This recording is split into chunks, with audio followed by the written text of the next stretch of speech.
Hey everybody, what is going on? Happy Thursday, happy Friday, Junior. Welcome to the Adult Table. It's been a little minute.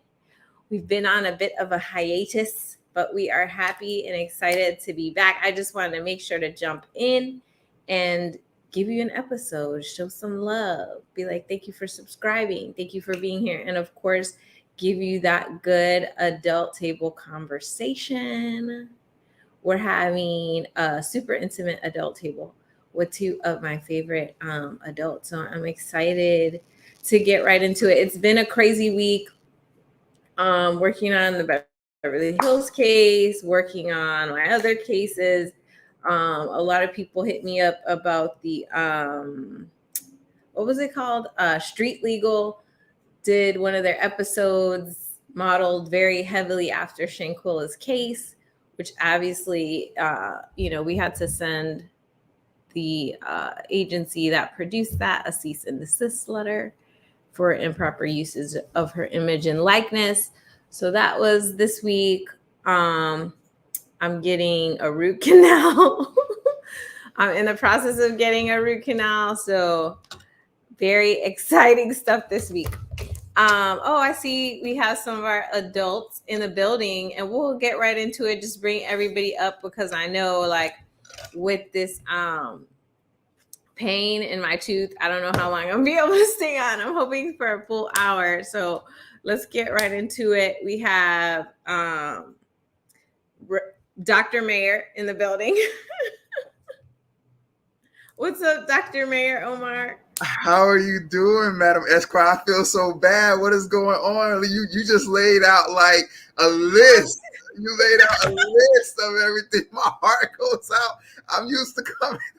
Now, let me just say, I'm happy to be here. We're happy to be back, right? Thank you to you, you know what I'm saying? Brother Andre, for bringing us back. We appreciate that. Absolutely. But man, so much going on. We talking about cease and desist letters. We talking about root canals. We talking about all type of stuff. What is they trying to take me out this week? On a Junior Friday. On the Junior Friday, they started. Friday Junior.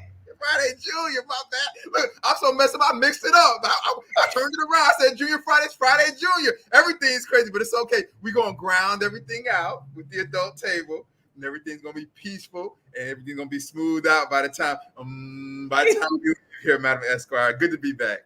No, and that's why I appreciate you, and that's why I'm glad to be here at the adult table with y'all, because I need it this week. I need it. I'm leaning on the table this week. So I need y'all. And then I see that the CAU is flooding. So on that point, I'm going to bring in the man, the myth, the rapper, the dad, the scholar, the lawyer, Timothy Welbeck. Suanne, it's always a pleasure. So sorry to hear about your tooth. I've had a root canal recently. It's terrible. So I feel it's whack. It is.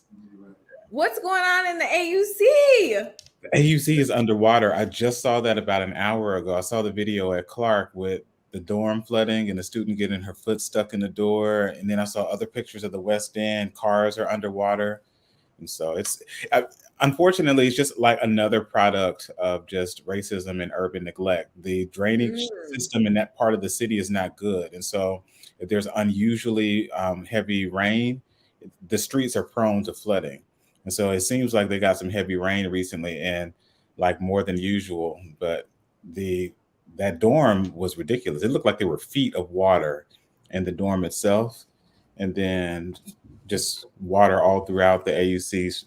Typically, like someone like the side streets, the small streets flood over there. Right. But I've never seen a dorm flood like that before. Right. I'm like, wait a minute. What is this? Is there first when I thought there was a leak inside the school. Yeah. Then I was like, oh, no. This is water from the outside. Mm-hmm. And then I'm like, why are they not evacuating the kids?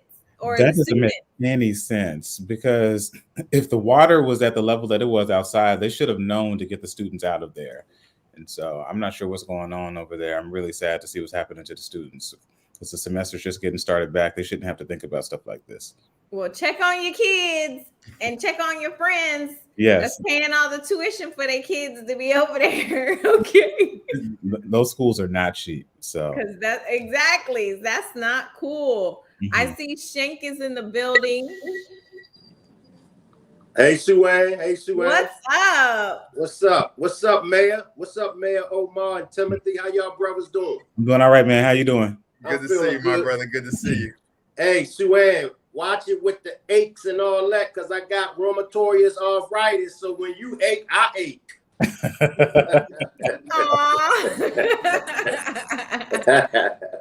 Well, I appreciate you being in the building. It was a crazy, well, I guess it was week before last when that Street Legal episode dropped, which I'm sure you saw and heard about it. Yeah. And people were like hitting me up, like, what is this? I'm like, unauthorized. And literally getting calls from the family like, they need to take this down. This is so hurtful. And what's so crazy about it is just that it's an improper representation. It's besides the fact that it's unauthorized, besides the fact that they didn't bother to ask the family permission, they actually take the time to create a story that dehumanizes Shanquella, which is crazy, and further victimizes her family, which is just insane. No, we're not advertising it. We're not advertising it. We're not advertising it. We're not gonna advertise it. Right. We're not giving them any more. They know who they is, and they got their letter. Holla at me. Feel free to holler at me. I said what I said in the letter. And you know, by me been following the case and covering the case since the beginning of it. When I watched it from a director's perspective, and I could give them credit on, you know, that aspect. But when it comes to the actual case, you know, me and the Rock Squad, we was like, Yeah, you can't take conspiracy theories and fold them in with real events. Like Toni Morrison could do that, you know. You know what I'm saying? It's like take factual events from Black history and then use it as a lesson to teach you something, you know. But those people that she's discussing are long gone, and she's creative enough and uses words enough to be able, you know, what's happening in the story. That's like taking creative license, which is what we're doing in the state, which actually I spent my time just before coming on today at open house.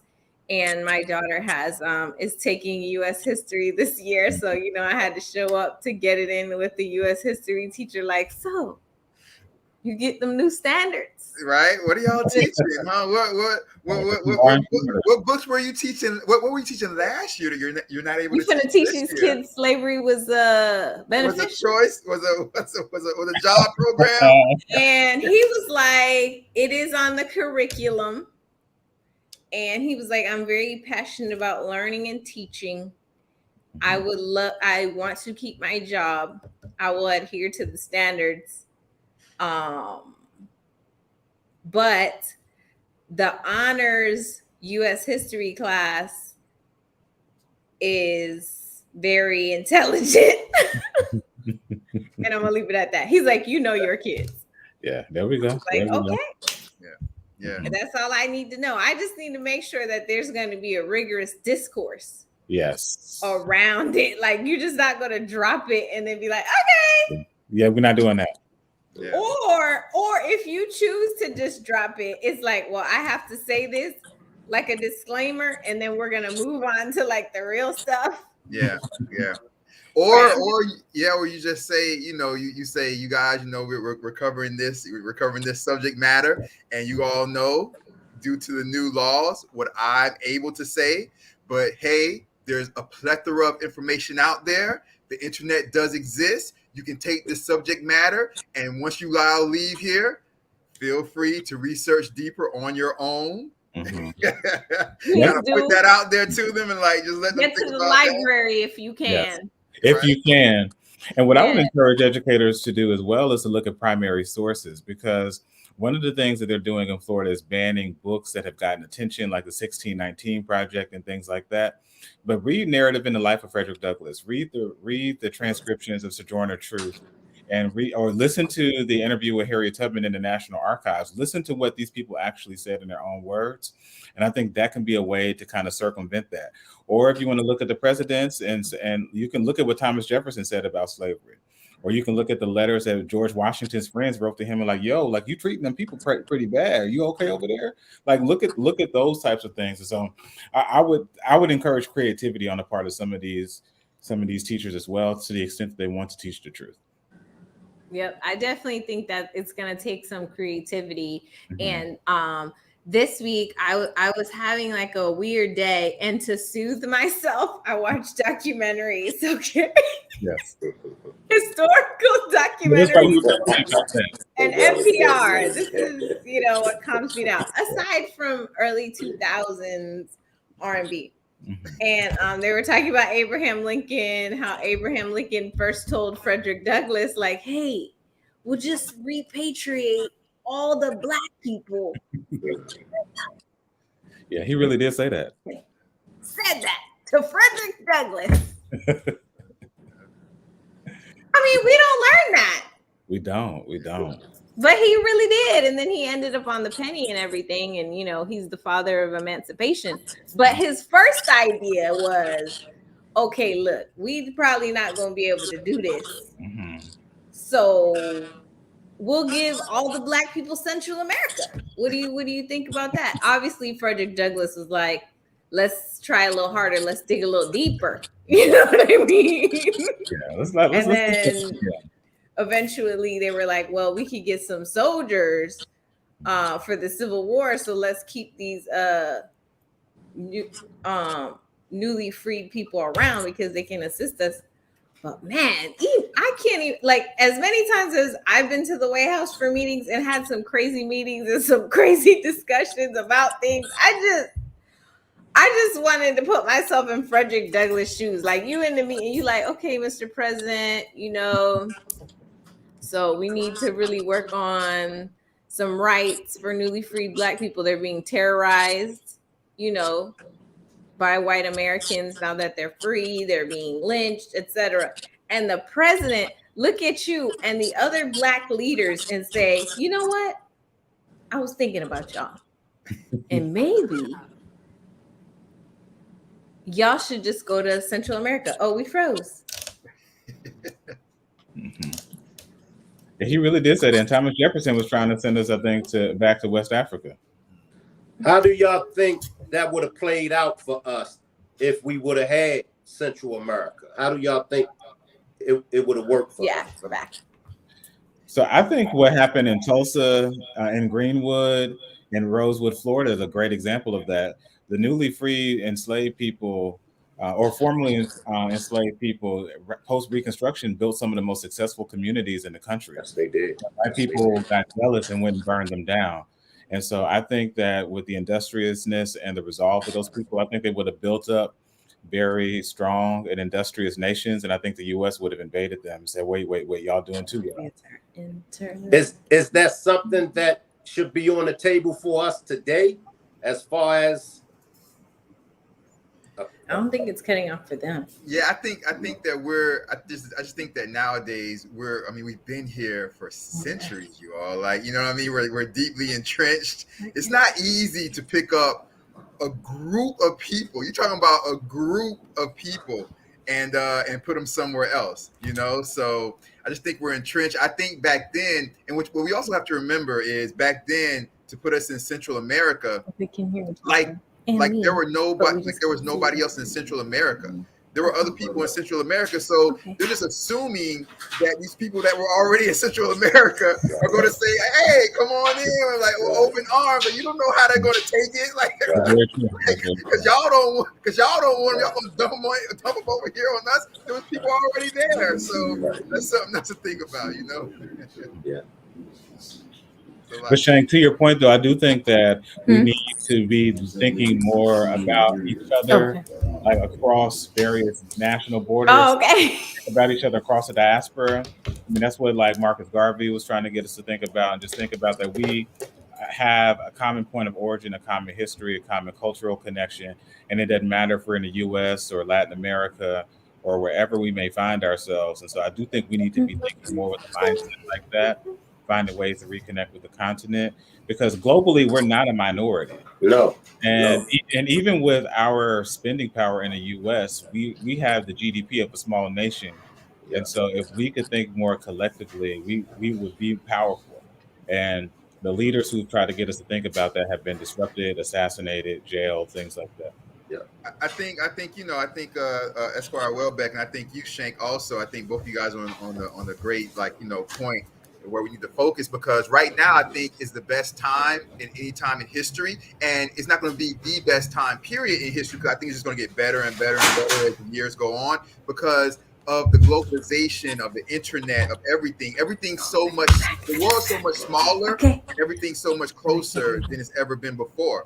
And so you can kind of see that, and you can see that even with the music, if you look with the music, Afro beats for the first time is starting to really outdo even rap music, almost coming really, really close. Because rap music is the most popular music in the world, worldwide.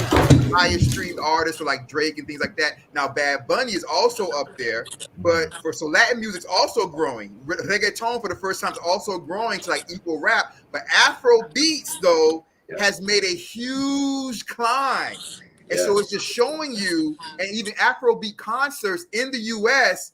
are outselling, besides like the Drakes and like the huge artists. But Afrobeat artists are outselling the ticket wise American rap artists now in the US. So it just shows you just how small the world is, and globalization, the internet. So if we wanted to, is what you both were talking about, we wanted to kind of like reach out and branch out, and just branch out with like us the people, us melanated folk. Now is the perfect time, because things are closer, and we're able to reach each other, and we're closer than ever before. Yeah, absolutely. You back with us, you guys, but you look like you're having a great conversation. We are, Madam Esquire. How you doing, Madam Esquire? Everything all right? I think she said she can't hear us. But oh, really? I think that's what she said. But we can continue. We can continue. Yeah, and it's interesting that you brought up the Afro beat, because we all grew up on hip hop, and just how big hip hop was and really is today. But now we have Afro beats coming into the picture, and even the Latin music as well. So in another 10 years, where will we be?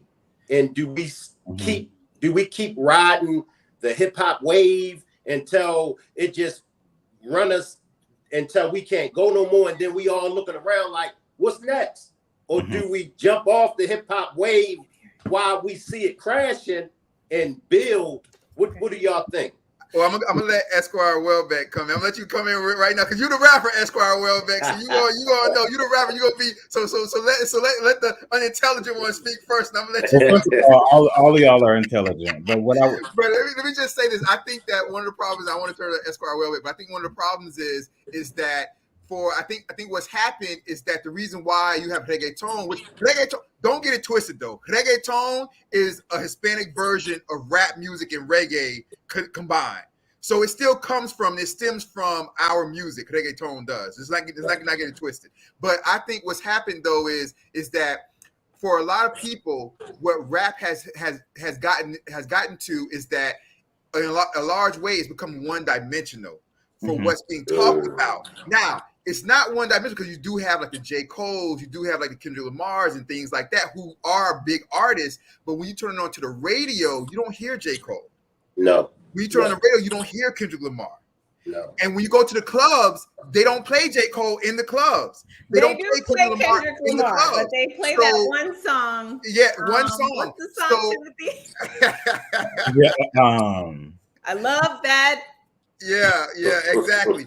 So you don't hear them in the club. So for people who are not deep into hip hop, the casual listener, they're like, oh, hip hop is just giving us one thing. It's just giving us sexualized music and things like where Afro beats and reggaeton, they're giving us something different. So it's almost a breath of fresh air, since hip hop, since American radio and American popular music doesn't push all forms of hip hop. Yeah. So people are getting bored of hip hop talking about the same thing because it's all they see. So they're turning to Afro beats, and they're turning to reggaeton. Esquire Welbeck, do your thing, my brother. Yeah, so I saw a few people having this conversation and talked to a few people who are kind of at the forefront of the industry, and a lot of them were having this conversation a year and a half ago. And what they were saying is a lot of what you're saying, Mayor Omar, in that so much of what is pushed to the forefront of the mainstream is not only redundant in terms of the content, but also the sound. And so much of the hip hop of today, at least, and that's released commercially, is not joyous. It doesn't spark dancing and enthusiasm. And that's what people were projecting, that house music was going to take off the way that it has, and why even Drake released the album that he released last year, why Beyonce's music, particularly with this past album, is really various interpretations and experiments within house, and even why Afrobeats has taken over to the way in which it has, and because those genres are not only cultivating novelty and originality and experimentation, but they also have various forms of joy. Like, people want to get out and be able to dance. Like, our generation, when we went to parties, when we went to clubs, we danced. Like, we danced for real. And so much now of the club culture is standing around watching people pull out your phone, like have a moment for social media, and try to get into sections and look at each other, but there's not a lot of dancing.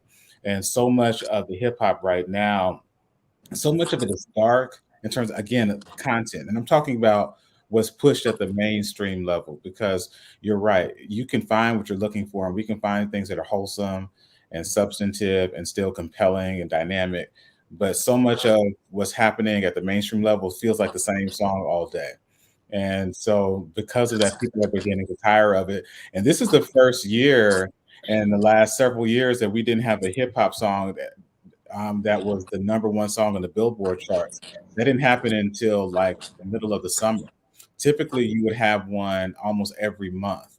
And it just shows some of this declining popularity, and hip hop is kind of losing some of its footing in terms of a mainstream driver of cultural norms and traditions. And like, the thing is, like, everyone is still going to emulate hip hop. Like, Burna Boy, like, fashions himself, like he's in the Bronx sometimes. You know what I mean? People still jack our slang and our aesthetics and things like that. But in terms of the actual music, I think just like you said, we're going to see other things continue to take a foothold at the top of the charts. I love it. And I'm actually back. My technical difficulty has been resolved. I appreciate you guys holding down the table. Salute to Miss Parker. What's up, PM channel? So we skipped a couple things, which is fine. But today I saw that they made a post and deleted it quickly. The post was, of course, I screenshot it for you guys before they deleted it, but it was this rapper or artist. I'm not sure if she raps or whatever, but her name is Sexy Red. Oh, yeah. You don't know that? She revealed that the most romantic thing someone did for her is that her first boyfriend robbed somebody on Valentine's Day and gave her the money. I just want to say this. I feel like sometimes people forget that the kids are on here. Yes. Because it's like, yes, girl, what? Please. Girl, what? And I get freaked out because I have a preteen. And so, I talk to my kid, and most of us do, but they're still being exposed to this stuff. Like, why would that be a headline? Why would that be a story? I just feel like it's irresponsible. It's not even journalism, irresponsible posting. I completely agree. Because I'm sure she did the interview and thought it was funny and thought it was cute, or she did it and was like, maybe I took it too far. Mm-hmm. But the people creating the headline and just specifically showing that was like, okay, so you're making it like if that's a good thing. So boys are looking at that like, oh, okay, so next Valentine's Day I need to rob somebody for a girl. Yeah. Yeah. She's I think she's like 25 years old or something like that. Unfortunately, I think that and her age is not an excuse, but unfortunately, I think that a lot of times with social media and her record label won't correct her management won't correct her, because a lot of times with social media they're doing things and they post things geared towards their base, their fan base, and geared towards their listeners. If you listen to her music is what they would call probably, quote unquote ratchet, and therefore her fan base would eat something like that up, and her fan base would kind of glorify that type of thing, like guns, robbing, and stuff like that. It's kind of like any type of like ratchet or what thug or gangster fan base. They're going to glorify those type of things and talk about like pulling out their gun, pulling out their stick, this and that, and this and that, and they glorify those things. So those type of things will get her fan base even talking and excite her fan base. Like, oh, did you hear what happened? Da, da, da. Oh, you heard what her man did? Da, da, da. And so they kind of look at it like that. I don't know. Yeah, Suanna, to Mayor Omar's point, that's so much of her public persona. And that, like he's saying, that's why people celebrate her. And that, I mean, there's space in hip hop for everybody, but where I take issue is when this is the predominant image and we don't leave room for others to take a foothold in terms of showing the diversity, particularly of Black women's expression. And that, so like Sexy Red is from St. Louis. She's authentically herself. She's really brash and in your face. Her music is very coarse. You think that's her being her authentic self for real? Or is that an exaggeration of one aspect of her personality, going to Mayor Doctor's point that it's being one-dimensional? Like it's only showing her being super ratchet and super like, glorifying these and sexualizing herself. Well, a lot of times even if that is not every part of you, a lot of times if that's how you make your money and you want to continue to make money, not only do you continue to say those things, but your record label, your management is going to push you to say those things. Because if she tries to come out and try to sound like, we're old school, De La Soul, or even J. Cole or Kendrick Lamar, her record label is going to be like, man, you're going to lose your fans. They're not going to want to hear that from you. They don't want to hear that from you. Like, what are you talking about? You were like, we're not doing the rebranding right now, girl. You better stick on brand. Timothy, do you think it's the market driving hip hop this way, or do you think the hip hop behind the scenes people are pushing it this direction? Like, do you think the fans are like, yeah, we want more super a sub culture of the entire culture? This is what we want brought to the forefront. I think it's circular in that, so people say they don't want this, but her streaming numbers say otherwise. People are listening to it. And beyond that too, I think it's circular in that so many artists look at various avenues to get on. So like if you're a woman, one of the ways to get to the front of the line is to produce a certain type of content. Young men, if you want to get to the front of the line, one of the ways to do that, at least to accelerate the process, is to produce a certain type of content. And so Sexy Red is doing that. And people are then promoting it. Like when Pound Town first dropped, the timeline was laughing at the song. They were like, yo, this is not a real song. The girl ain't even on beat. She sounds like she's talking. And now it's like the song of the summer. And everybody's quoting it all the time. And now Sexy Red is a real thing. She was just at the Jets game on Monday because the Jets were listening to Ski Wee at their Hard Knocks episode for the week. So she's a thing now. She's becoming a household name in hip hop. And that's what I mean in that it's circular, in that, people say they want something different, but then they get Sexy Red, and that's who they're running to see at the shows. That's who they're listening to.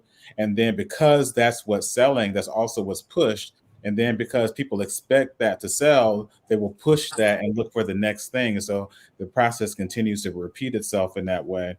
I once heard an executive tell me a few years ago that don't nobody want to hear substantive stuff, particularly from a woman. And now they were like, this is what's selling. That's what we're looking for.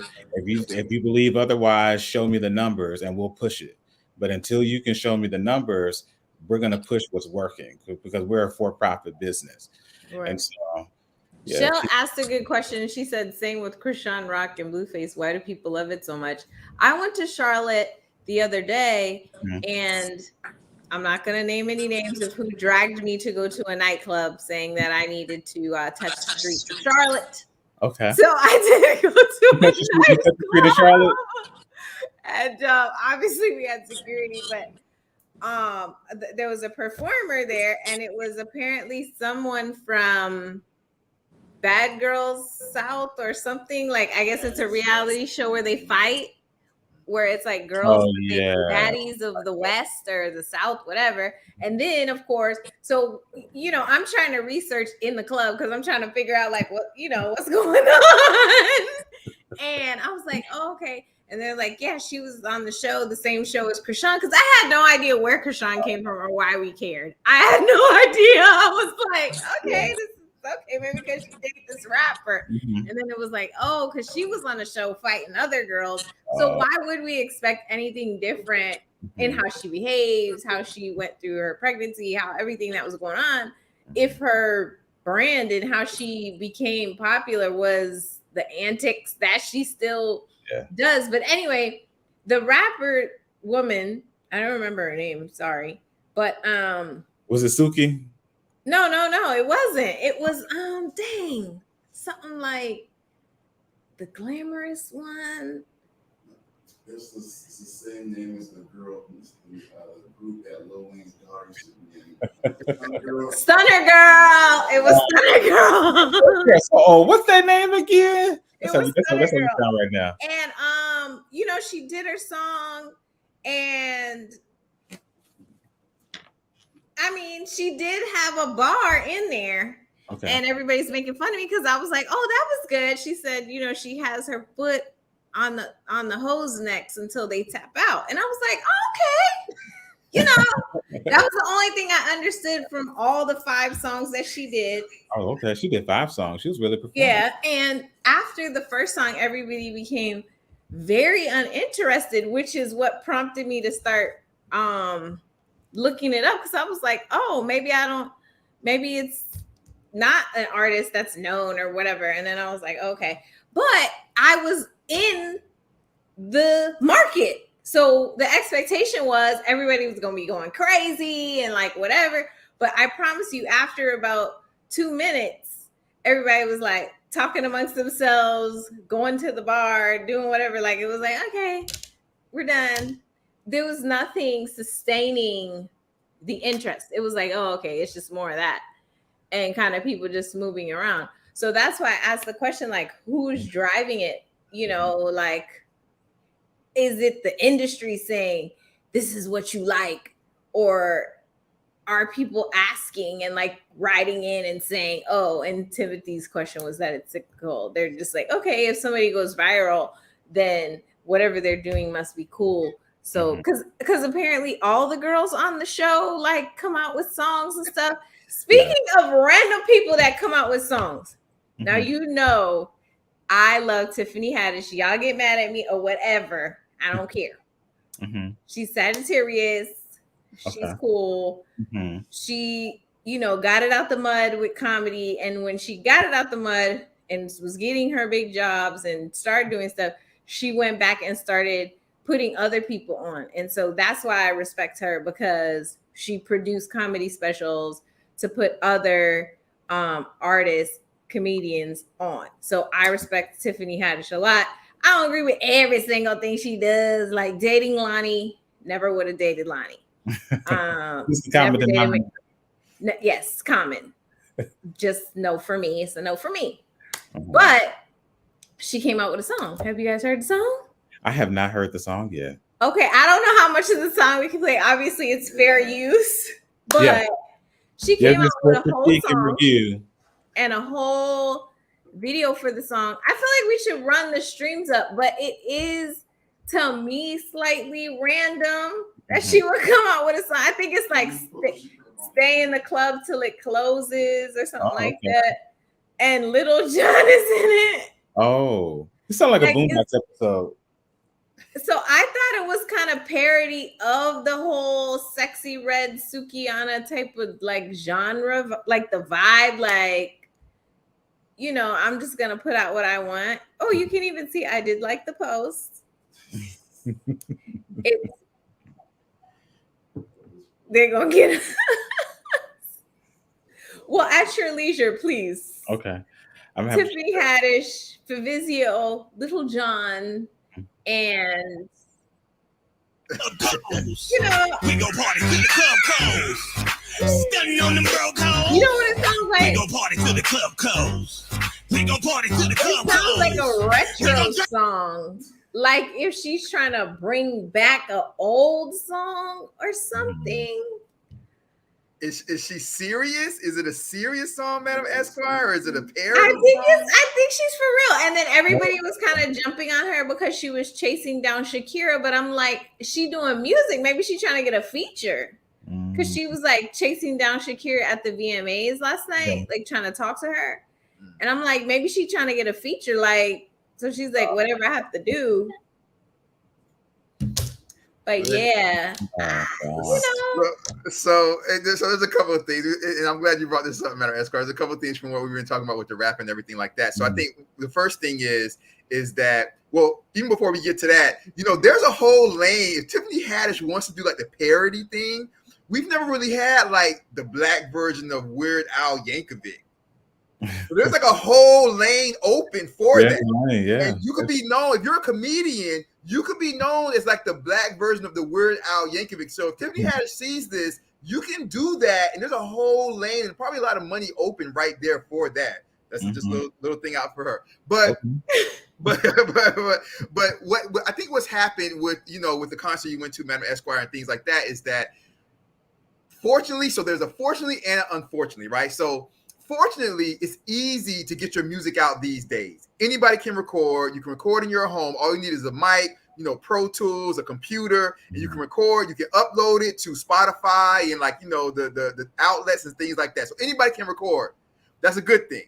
You don't have the overseers. You don't have the gatekeepers. The bad thing is that anybody can record. You don't have the overseers. You don't have the gatekeepers. So now we get everybody out there.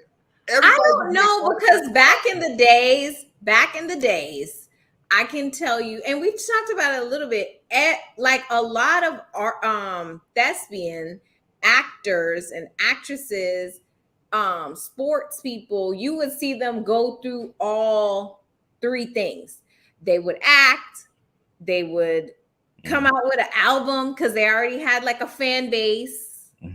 And, you know, sometimes it didn't make sense, like when Steven Seagal did the dancehall song. Eddie Murphy. Yeah. Eddie Murphy. David Hasselhoff was like huge artist in Germany. You know, so sometimes it works. Like examples of people who are true triple and quadruple threats. Jamie Foxx. Yeah. He's a comedian, he plays instruments, he's a singer, he's an actor, you know, he does all that stuff. So I don't know. My thing when I heard it, I was like, is Tiffany for real? Because if she's for real, I want to support. And Shell said in the comments that she's trying to recover. See that. Which is interesting, because I need to go deeper into the research. Like, obviously I know what happened with the case and all that stuff. And I don't remember, like, as a community, if she was canceled, if we had a conversation about it, or if it just happened like the one girl that sang, what was the lady that sang was it Trump's inauguration? Chrisette Michele. Everybody was like, we didn't say it. But then she was saying, oh, y'all done cancel me because I was out here trying to get me a check. And we were like, I was like, oh, I didn't know you was canceled. So, because usually we have, you know, one post where we get up under there the way that we should get to the polls. And we say, no, for this person, they gone. We did that for Kanye West. Yeah. I'm not saying we, as in I participated. I'm saying I saw it. You know what I mean? I saw everybody was like, he doing too much. We can't do this with you, Kanye. Adidas done took away your shoes. Now everybody got shoes at home. We don't know what to do. Okay, we're done with Kanye. Kanye keep coming out with no shoes. He got his head wrapped up. He got the Kim Kardashian clone. We can't do it. Like, you know, over time, you can see he was canceled. Was there a cancellation post that I missed that she's recovering from, or does it mean that she's just not as having as many roles in Hollywood? Like, what did I miss the memo? Because sometimes I do. Sometimes I be buried in the most important work of our time, and I miss things, and that's why I'm glad to have this so I can catch up. Because I don't remember like a specific singular post saying, like we're done with her, but with the whole scandal with her and the audition tape, I do remember conversations around that. And when someone's embroiled in scandal, people who may have disliked you before try to heap on the pile of criticism. So I saw some of that, like, people saying she was corny. I never liked her anyway. She was always weird to me. I saw some of that. And I think she may have lost at least one role based on that scandal. And so between that, the Common breakup, and just people not seeing her as much, I can see why someone would suggest that she's vying for attention or trying to recover or something like that. But I don't remember, like you said, a conversation like we've had with other people. right, like obviously R. Kelly, but we still gonna play "Step in the Name of Love," but that's another story for another day. So PM Channel said, I think Tiffany was partially canceled. See, that's important to know, that you can have a partial cancellation, because I didn't know that. I thought it was either you canceled or you not canceled. And then she said, but she laid low. The backlash subsided. Her reputation took a hit, but she's still employable. Okay. So she's just employing herself, which is good. Mm-hmm. She took matters into her own hands. She was like, you can't blackball me. I'm going to be the ball, and I'm going to be black. I'm going to be black myself. How about that? There you go. I think that when it comes to cancellation, a lot of times, I think when cancellation is like, in like a all out event, you have to have something that's either out recently or coming out.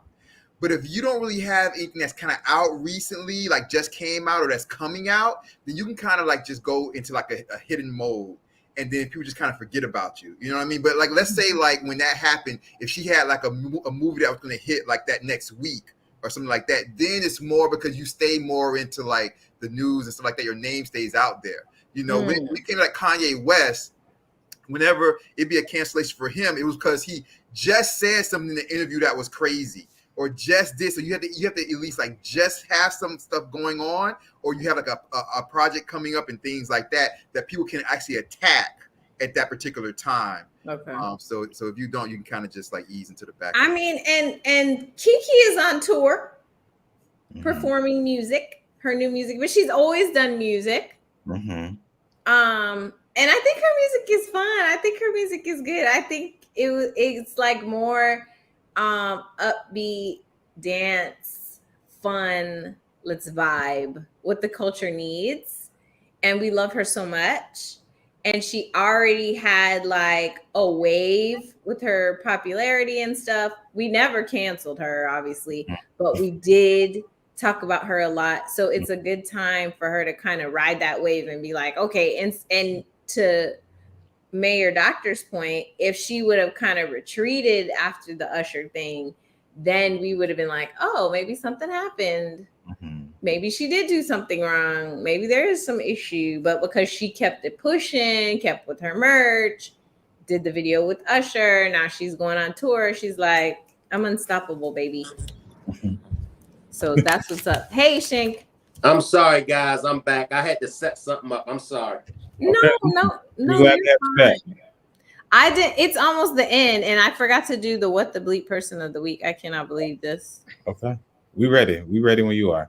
All right. It was on NPR. We have the NPR clip. The content contains insensitive comments. Just want to let you guys know that in advance. Huh?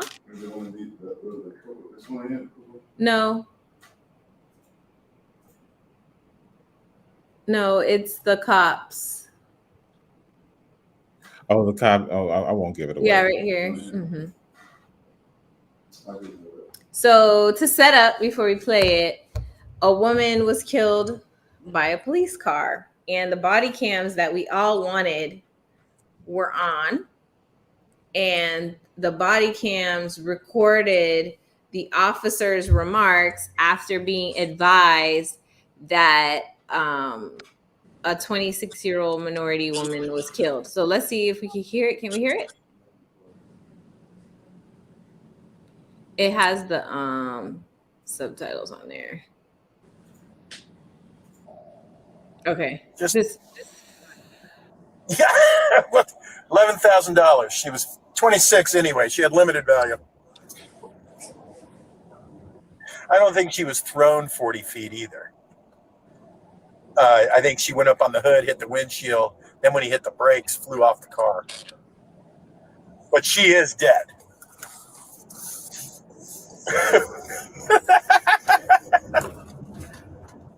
Yeah, just write a check.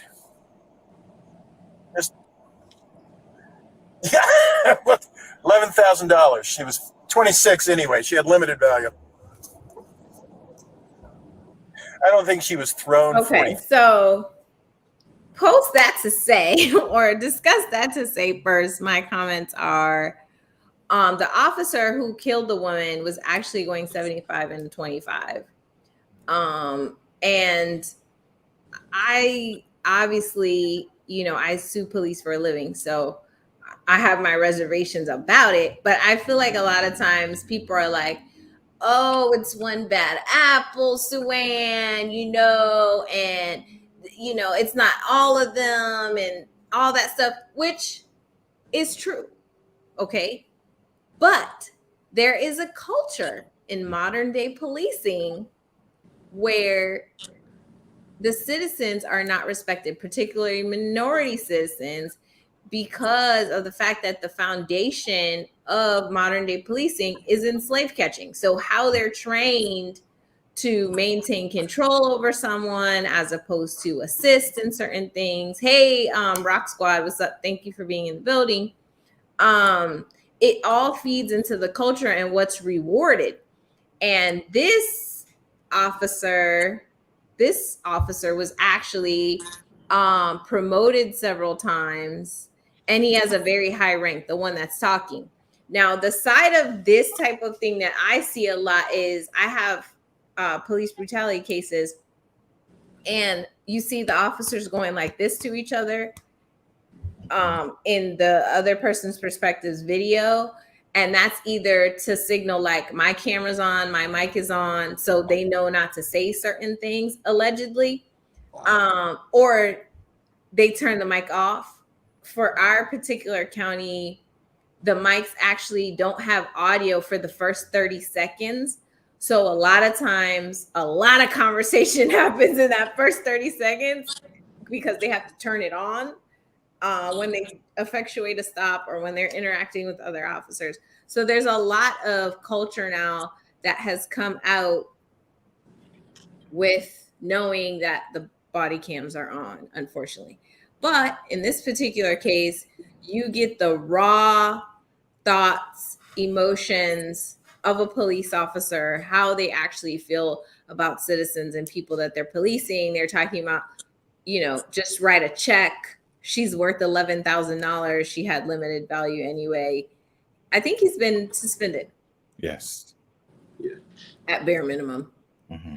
But the issue for me is that, to me, doesn't actually address the fact that this is a high-ranking police officer saying that. So he's trained people. Obviously, it's rewarded in that police culture to think of people that way, or else he wouldn't be a high-ranking officer. And I just don't imagine or anticipate that this would be the first time he spoke like that on his camera. I just think it's the first time that it's being brought to public attention in this way. But he's so casual, he's so confident in the way that he's talking that I can't imagine that it would be the first time. But that's just my thoughts on it. Again, shout out to the Rock Squad, shout out to Ms. Parker in the building, and everybody that pulled up. Appreciate you guys. What do you think about it, Timothy? You're a civil rights attorney too.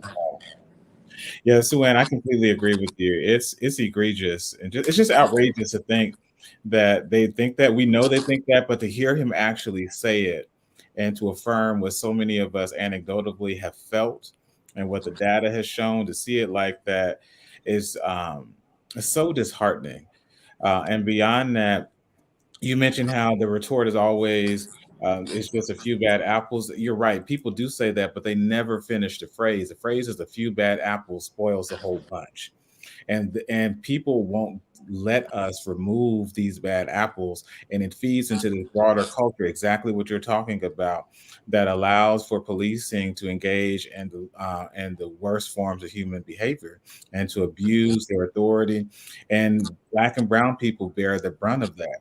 And as you said too, policing in this country the first organized policing in this country comes from slave patrols. And that mentality, the racial dynamics, the power interplay has never gone away.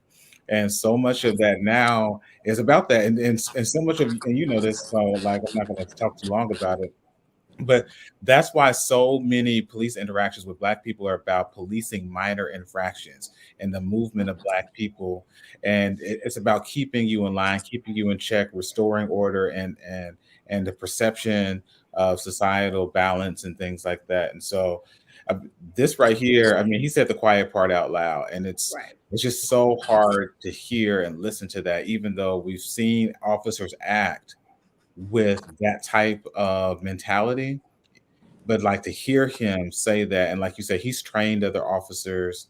He's been probably around hundreds, if not thousands, of interactions. And the worst case scenario, more than likely, is that he'll get fired and then be able to go somewhere else, or if he's high ranking enough, be able to collect a pension and just sit on his behind for the rest of his life. But we don't have real accountability for policing in this country. There's a litany of different reasons why. We could probably devote a whole episode to it. But on its face, it's shameful, it's outrageous, and we should want more as a society from our police too. If we're going to have police in our country, we should demand more from them. And the people who say back to blue and all this other foolishness, like if that's how you feel, you should want more from the people who say protect and serve than what you just heard in that video. Right. I agree. Hey, Tony. Hey, Marty. Shank, what do you think? Talk to the Rock Squad. Let's get into it. I mean, we see as a people how police officers treat Black and brown people all the time.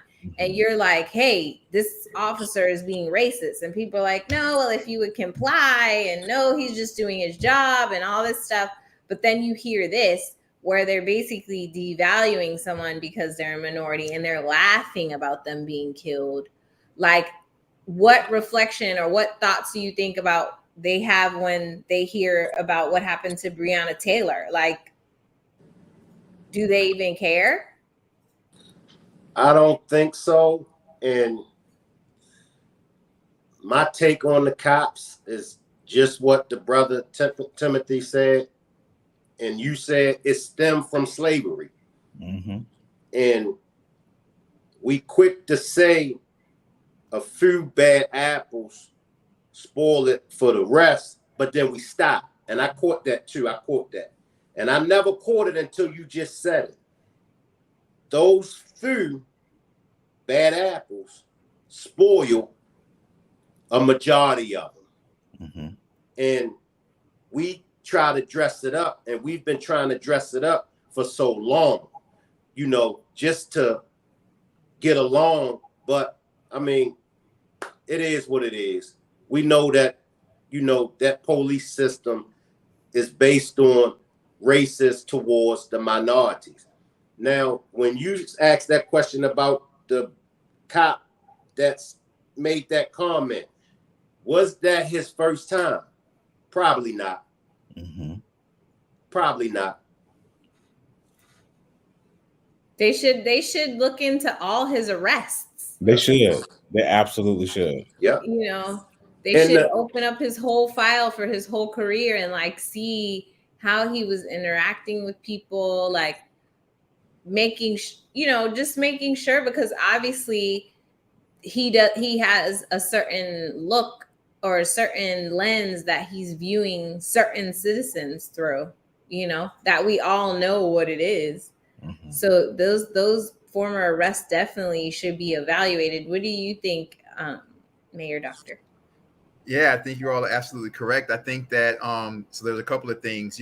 I think that first of all, when I look at, like, for example, when I look at like correction officers that are in jail, when I look at people that drive the public buses and things like that, you have a lot of us who are in government jobs, but for some reason we don't go into policing really. Like go to a jail, you'll see all the correction officers pretty much are all black. They're pretty much all, they're all minorities. It's rare to see like a white Caucasian correction officer. So they're all either brown or black, and most of them are all black. If you look at your metro bus drivers and things like that, you'll see like a lot of like African American people or a lot of black people of color, Caribbean or whatever. But when it comes to policing, for some reason, you don't see a lot of us in policing. You don't see a lot of us in firefighting. You don't see a lot of us in those type of first responding jobs.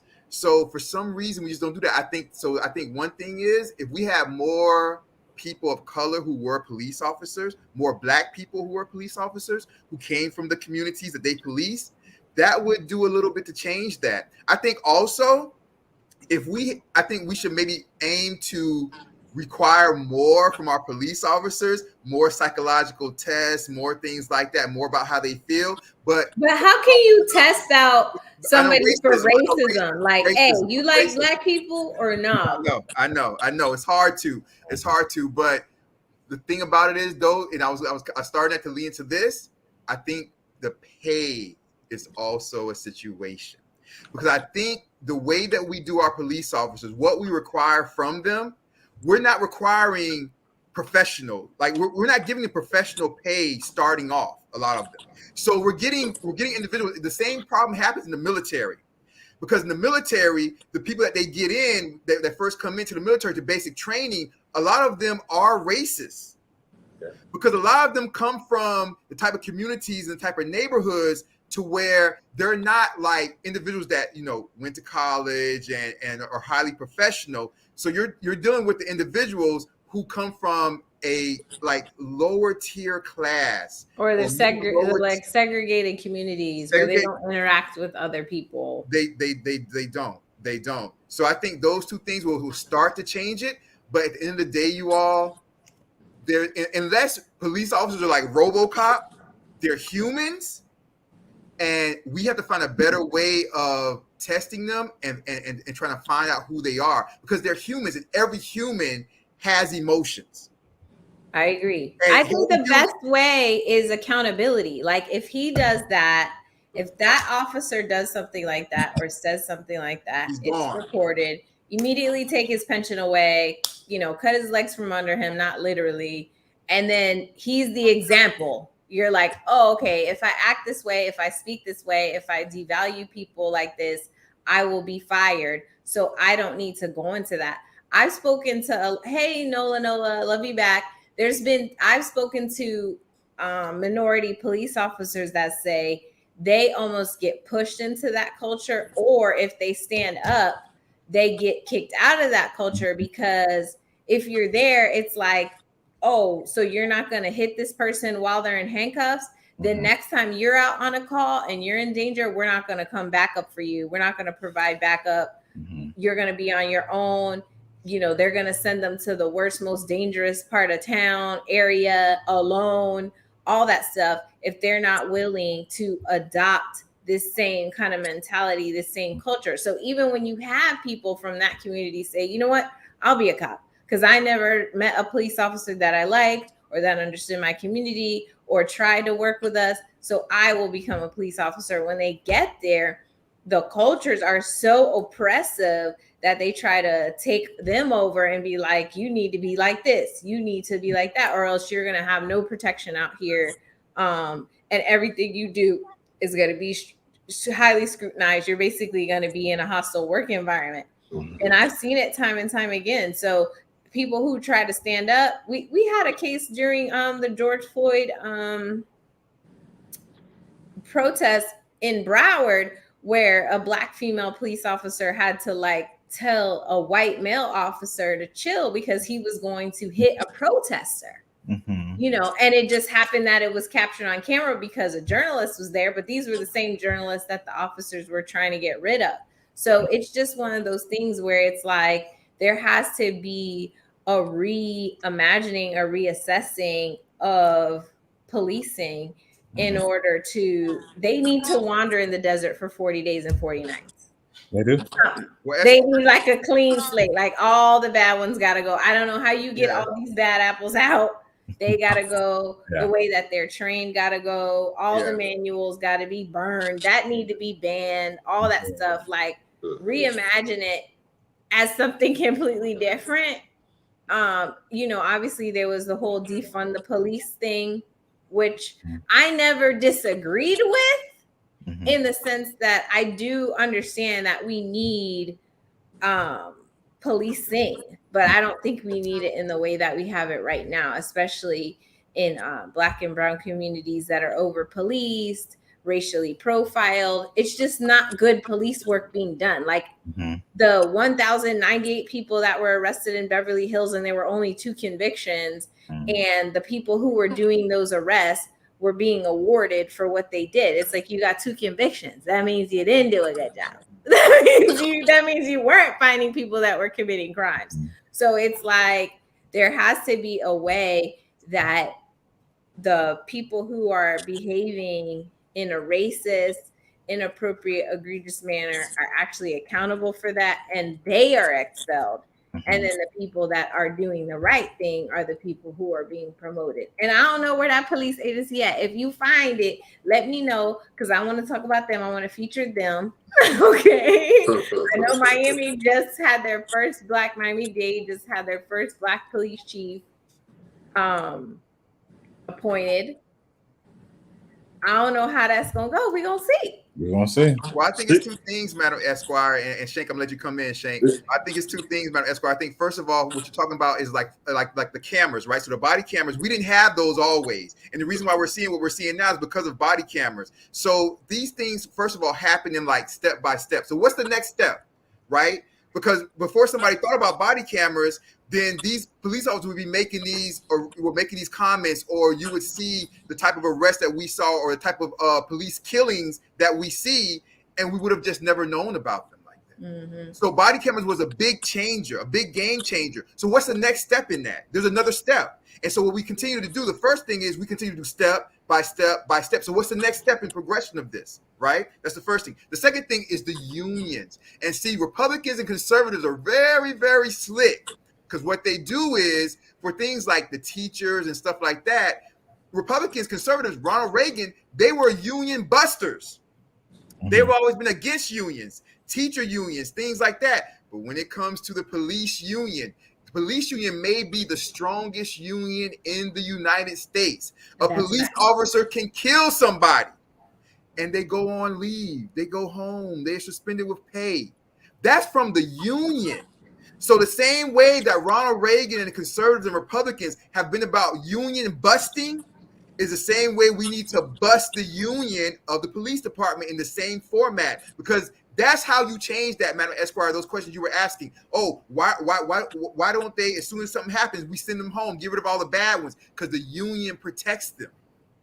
And that's the difference. Yeah, I hate to drop down, but I got a live set up for 10 o'clock. I promise. No, you're fine. Down, but no, you're good. I definitely, now I know how to stream it. That's what Andre was walking me through it. So 2 weeks from now, or is it going to be next week, Sue-Ann? 2 weeks. 2 weeks. I'll see everybody in 2 weeks. I enjoyed everybody. Peace. Salute the Rock Squad. Bye, Miss Parker. Yeah, bye, thanks for coming through. Yeah, we're almost close to my time to wrap up, because I have to reignite my whole treatment for my tooth. Yeah, you gotta make sure you're right.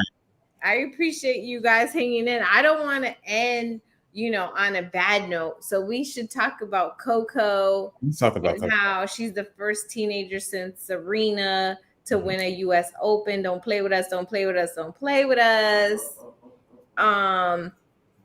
And more importantly than her age and that she's carrying on that legacy for African-American women, it's how she had to advocate for herself with these people. And then she won. It was one of those things like, I done told you, don't play with me. Okay.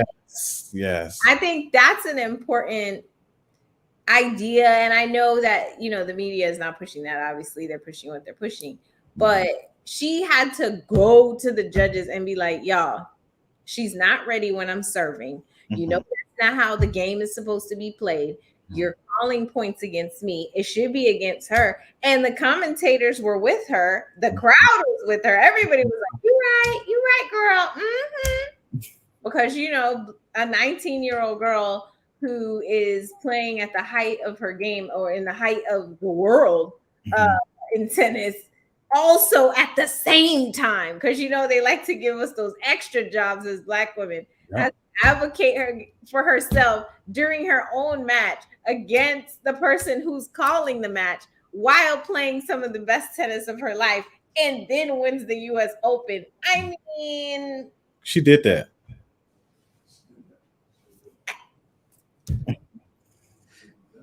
It's just, I mean, it's beyond popping your collar. Like, what can she say? Parents in the audience, like, back then. No, absolutely. I love it. Go ahead, Esquire. I just loved every bit of it. Like you said, Sue, when from the fact that when she was 8, she went to the U.S. Open and watched Serena play and was cheering her on from the stands. And Serena and Venus were her inspiration to play. And she's even, if you watch her, she even plays like a combination of both of them too. And so to have pulls from their games and to, like you said, to have this level of excellence, but then have to advocate for herself and still have a model to model decorum, because some of the women that she defeated went into the locker room or were slamming rackets and things like that. And had she or Serena or Venus or Sloane Stephens done something like that, we would have never heard the end of it. But she had to have grace and poise and dignity and still be excellent. And just like Black women always do, she came out on top because, you know, like that's what it is. And it was a beautiful thing to see. She's got a bright future. I'm looking forward to watching her win more Grand Slam titles. And I loved every bit of it. I'm so glad that her parents got to see it and be there with her too. Hey, BJ. It does take that mental toughness just to be at the intersection of race and sexuality and gender, race and gender, excuse me. And so we're dealing with drama and microaggressions all day, every day. So I saw a shirt the other day saying Black women are superheroes, which is true. But I don't want us to have to be superheroes, but we are. Like, literally, Coco is like demonstrating that fact, you know, that we have to be super excellent and be able to do everything and be able to balance everything and be able to, you know, deal with systemic oppression in tennis. And also be at the top of her game and also maintain her cool and also maintain her game and manage her brand all at the same time, which she does, you know, with the help of her parents, which her dad was talking about how he followed kind of Serena and Venus's dad's book, literally, to train Coco. But I did not, I want Dr. Mayer to talk about it as well, but I didn't want to end on a bad note. And I know I have to go soon, but I definitely want to hear what you have to say about Coco. No, just, I mean, what you all said was perfect. I just think that it just shows and kind of, you know, just kind of getting to what we were talking about earlier with, you know, racism and slavery and things like that. The way, like us as a black people, it just shows that no matter what, let us get in the door. And if we get in the door, we're going to excel to the highest levels. We're going to be the best. That's it. No matter what it is, give me the category. Let us get in the door. And once we're in the door, it's a done deal. Right. That's it. That's it, Madam Esquire. That's it, Esquire Welbeck. That's what I get out of that. And just really briefly, the last thing I'll say about this is that's why Black people excel in sports. People think it's because we have some type of natural athletic ability, and it's no. In sports, excellence of opportunity is where excellence of performance most often meet. The playing field is more even for us in sports than it is in any other platform. If I run faster than you, I run faster than you. If I jump higher than you, I jump higher than you. So Black people excel in every arena, but there are more impediments and more obstacles in other places. But in sports, if I outperform you, I outperform you, and there is an objective measure to demonstrate that, and then there's a monetary benefit to reward the person who's most objectively best at the particular sport. And so you give, just like Mayor Omar was saying, you give us the opportunity and we're going to show up and we're going to do well. And sports is a great mirror for that. I mean, and if you're going to be a mayor, you're going to have a PhD. You know what I mean? Like if you're going to be an attorney, you're going to go ahead and be a hip hop artist and the director of the Center for Anti-Racism. It's just the 9-ether DNA is there. It's Well, just, it is what it is. If you're going to be Madam Esquire Robinson, you're just going to be everything to us. Right. Show host, entrepreneur, stage mom. Everything. And a mother, as Ben would say. And she's a mother. But no, she's the best. But definitely, even Your mom, though. Even when we left slavery, you guys, think about all the inventors that came after we were free. Mm-hmm. You give us the think about all the black inventors and all the stuff we've invented. A lot of stuff people don't even realize we've invented it. Mm-hmm. You give us the opportunity, and that's it. It's a done deal. It's over. It's over. We got this. Well, listen, guys, I have to go only because my situation right now is my Get better, Sue-Ann. But I am so honored and happy to have been with you all. I'm thankful for all the Rock Squad that pulled up. Miss Parker, BJ, who I haven't seen in a long time. Thanks for stopping by. And thank you so much to Timothy and Mayor Omar Nickerson. The city just thank you for letting us borrow your mayor. And Timothy, you know who to thank. Thank all three of them and your beautiful wife for letting you stop in with us for this night. And I hope to see you guys soon. See you in 2 weeks. I will see you guys in 2 weeks. 2 weeks. Madam Esquire, we love you. Shout out to Brother Andre. We out. Love y'all. Let's go short.